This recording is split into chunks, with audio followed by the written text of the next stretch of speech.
Morning, everybody. Sports Shop. Welcome back to Armor Up Daily. How y'all doing today, guys? Pastor Vance Brickfeld here. Come with you another Armor Up Daily. I just want to say thank you so much for tuning in. Thank you so much for sharing our videos. Happy 4th of July, guys. I was waking up this morning and I was in prayer, and I was just thanking the Lord for all the blessings in my life today. I think about, this is our Independence Day. This is our the day we got our freedom. You know what I mean? So if you are truly free today, you appreciate your freedoms. Think of our active duty military that keeps us free. Thank a veteran for the sacrifice they made, to keep us free. And if you're, and give God praise and honor and glory for the freedom that you walk in, setting you free from the, from the sin and death in our lives, guys, and the sacrifice He made for us. I can't give God enough praise for the things He's done for me in my life. And I just want to give a shout out to our military, our veterans, the people that work diligently every day to keep us safe. Thank you for your service, and welcome home. Today, as I was in prayer this morning, I was truly seeking the Lord on some things this morning. I love how God speaks to me on using terminology, of, things in my life that, things that I've done in my life and things that I'm acquainted with that, that I enjoy, that He can break some things down for me to help me understand some things in my life, and one of the things that I've done through my whole life, I learned from a young age. I always played the game of chess, and in chess, to break it down, it's a game of strategy. You know what I mean? I've always loved, strategy games. It helps sharpen your mind, different things that always intrigue me. And as I was sitting there this morning, there's a term in the game of chess. It's called the power of a pawn. And he spoke that to me this morning. I said, the power of a pawn. Now, me understanding what a pawn is, and in this game, I knew exactly what he was talking about. But if you don't play chess, you have multiple pieces on the board. You have a king, you have a queen. Your king is the object of the game is to capture the king, and your queen is probably the most powerful piece on the board. The king can move one space at a time, backwards, forwards, each side, each direction, but a queen can move in any direction, and many spaces is allowed, and as the queen will move, then you have your bishops, and then you have your knights, and you have your rooks. I'm not going to go into full detail on all this stuff, guys. I'm not going to bore you with it. But the pawn, the pawn is the piece on the board you have the most of. And in a pawn is only allowed if you move, first move you're allowed to move up to 2 spaces in one direction, and it's straightforward. And you can only attack from the sides. And they consider the pawns the most weakest points, the weakest pieces on the board. See, I have to disagree with that. The power of a pawn can, the power of a pawn, it might, there's a lot of times, it's sacrificed a lot of times to be able to take bigger pieces. And as it moves, it's also, it attacks, but it can defend. It can hold things at bay. It can actually, you can hold, even though that a king can move anywhere on the board, but it can't put itself in check, so you can hold itself or take a possibility of taking the most powerful piece on the board, with the pawn, and it made me start thinking about things throughout, in my life and how you can apply, your life to this game of chess, and the power of a pawn, people take for granted so much. They said because it's sacrificed so many times, but the pawn in us, and we think about us, we don't want to be nobody's pawn. We don't want people to play us, but us knowing who we are, Christ, okay? in where we stand and how we move and strategically move in life. It took me into two different scriptures, very familiar scriptures. He took me into Matthew 13:31 through 32, but he also took me into 1 Corinthians 1 and 27.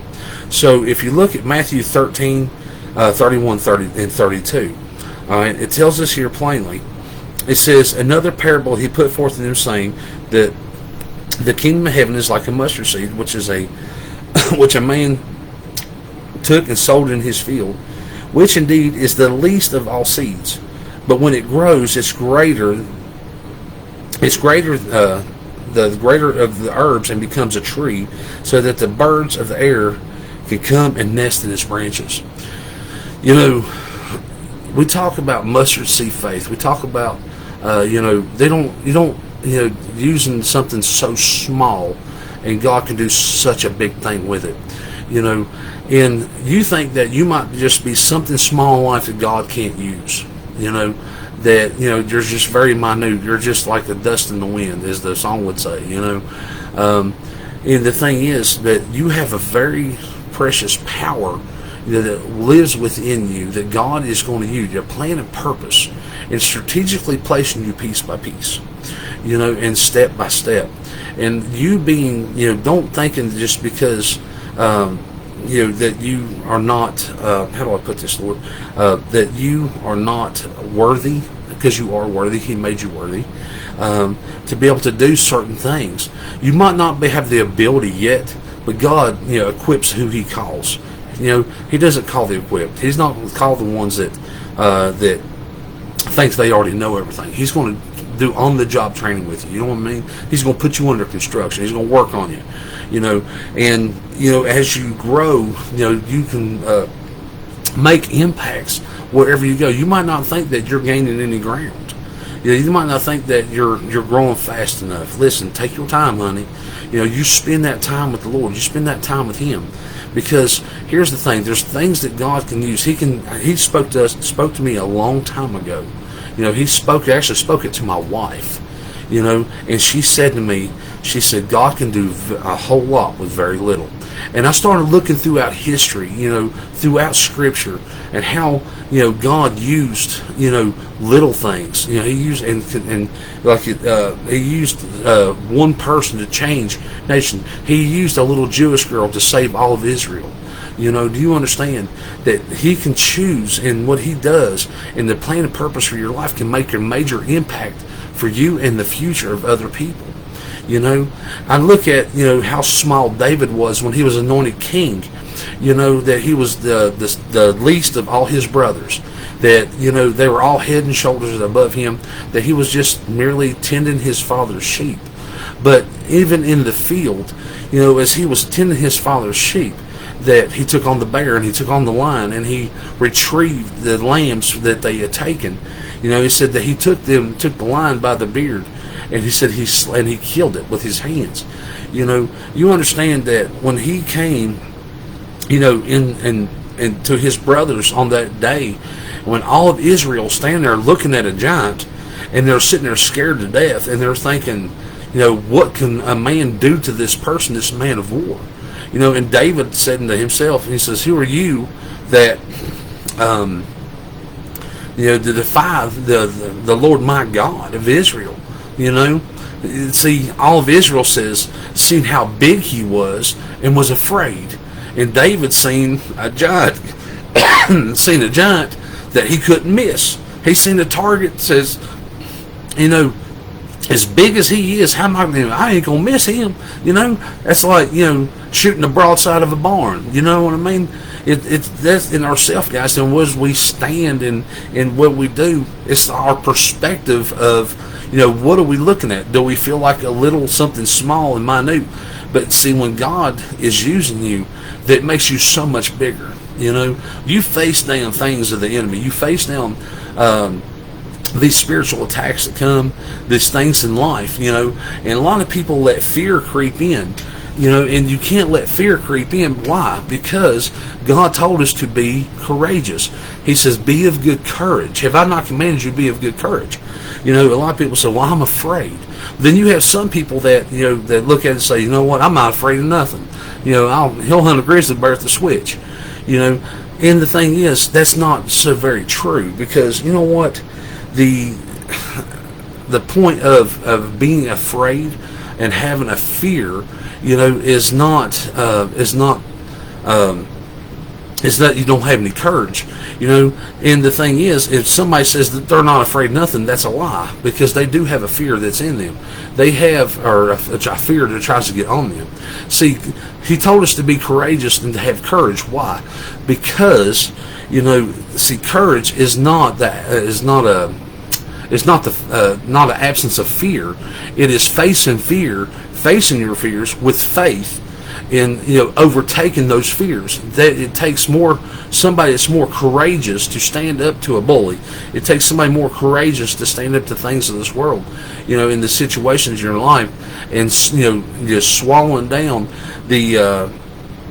those butterflies in your stomach and those nervousness, and standing up for what's right. My brother Zadok, said, he was taught a long time ago. He said that I will stand and I will say something, even if it needs to be said, even if people doesn't like it. I might not have that quite right, but I got the gist of it. You know what I'm saying?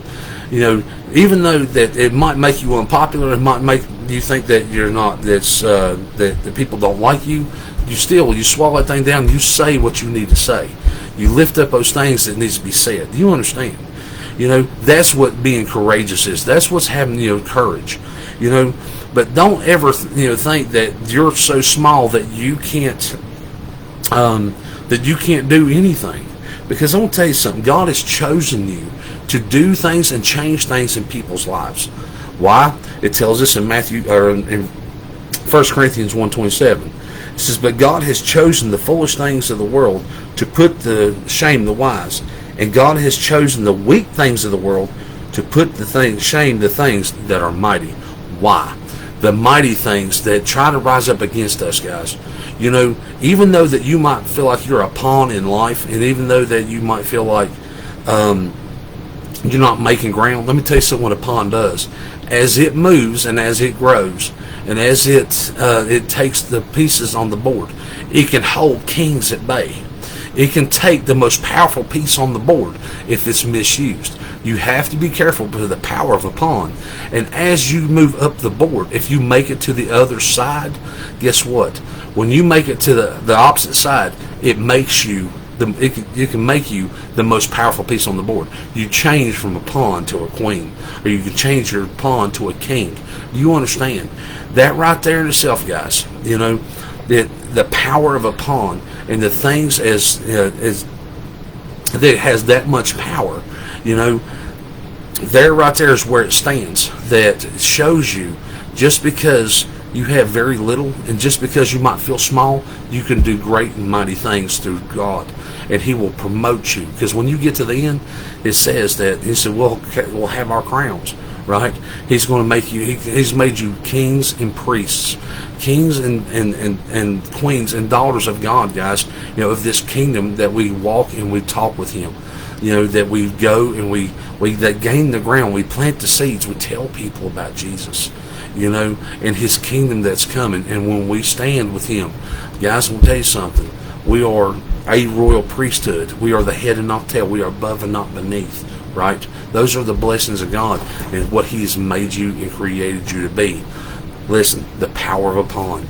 You stand your ground. You strategically watch how God places you, because as you move, you are still gaining ground to your royalty. You understand? And as God moves you, and you can hold other things at bay, you can hold it back, and you can win the game with the power of a pawn. You can win this game, and that's what it truly is, guys.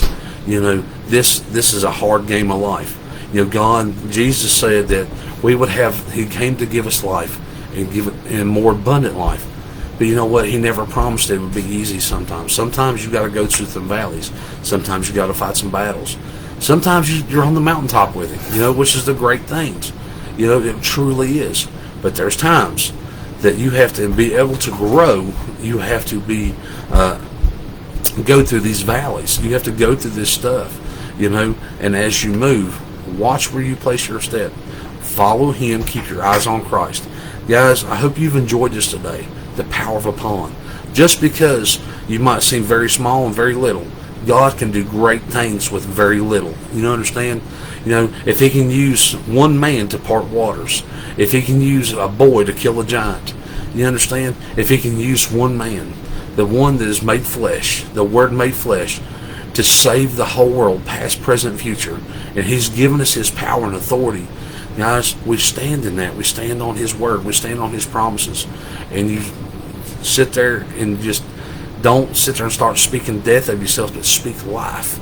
Death and life's in the power of your tongue. Don't look at your situation and think the storm is too big. That's where you have to stand up, even though you might be small, is rebuke the wind and the waves to cast this thing, to push it down, shut it down, because you have that power in you. You have that authority in you to stand on his word and say, God, lead me and guide me. Don't get too ahead of him. Don't get so far ahead of him where you're turning around saying, God, where'd you go? Because he's way back here. He needs you to make a left turn, and you made it right. There's where you keep in step and with the Holy Spirit. Stay in tune. Stay in the words. Keep your pray without ceasing. Keep your diligence in prayer, and have that exclusive time with God and not just the inclusive time with God. Remember, I done a message a while back. You have your inclusive time and you have your exclusive time. Your inclusive time with God is when you pray without ceasing.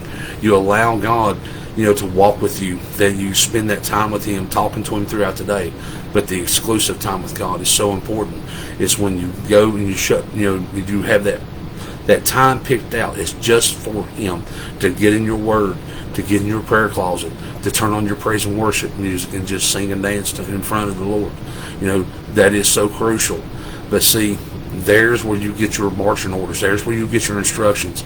There's where God will show you dreams and visions, that he will walk with you and give you the things that you need, to give you the answers, knowledge, wisdom, knowledge, and understanding that you need. Guys, I hope you have a blessed and wonderful day. Thank you so much for sharing. Just as a reminder, we're having our cookout on the 20th. So everybody's invited. If you want to come out, we're going to have a fish fry. We're having roasted ears. We're going to have hot dogs and homemade hush puppies and desserts and sides and all that stuff. But we're also we're going to have live music. There's a gentleman going to be coming. He's going to be singing for us, and we're going to just have a good day in fellowship. That's on this Saturday, June the 20th. July 20th. That's a Saturday, starting at 11 o'clock. Now, the next day, Sunday, the 21st, we will be at Glenwood Park over by the gazebo. We're going to be doing a baptism. So everybody who's been wanting to be baptized, come on down. Come on down to the water, right? Come on. We're going to dunk you and, we'll pray over you, and the outward showing of the rebirth and celebration of the rebirth of your faith, guys. That outward showing of your faith. And that intimate time, guys, it's very personal when when it's a baptism. It's between you and God, man. You're following with what he would ask us to do. And guys, it's just showing like I said, it's outward showing of your faith, and believing God that, this is a new beginning. So everybody wants to be baptized. I haven't posted on the outreach page on the baptism with the flyer with the baptism. Please put your name down so I know how many people's coming, and who all wants to be baptized. Please put your first and second name in it, please. We're going to be doing that on July the 21st at 1 p.m. So if y'all would like to give to our ministry, we'd very much appreciate it. We have like I said, we have a lot of stuff coming up this month and next month. If y'all like to sow in, we'd very much appreciate it. It's going to be in the description along with the scriptures. Remember, the power of a pond. Don't think that you're so small that God can't use you, because he can. He uses the little things. He uses the small things, of this world, to do great and mighty things. God can do a lot with very little. Do you understand? God can do so much with something so small, and just confound the foolish things of the world to confound the wise. He'll use the weak things of the world to put to shame the things that are mighty. You tear it down strongholds, guys. I'm telling you something. The mustard seed faith. If you have the faith of a mustard, that's why he said, if you just, something so small, minute, that you can, if you have that mustard seed faith, that you can cast the mountain into the sea, pull up the mulberry tree, speak to it, and be cast into the sea, right? That's what we stand and believe on. It doesn't take a lot, to move you on. It just takes your faith. You know what I'm saying? I love y'all. I hope you have a blessed and wonderful day. Have a blessed and safe 4th, guys, okay? If you're setting off fireworks, do it responsibly. You know what I'm saying? Because, I've seen a lot of bad things happen with fireworks, guys. You know what I mean?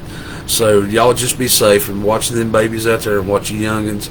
I'm praying for you. Y'all be praying for us, and we love y'all. Have a blessed and wonderful day.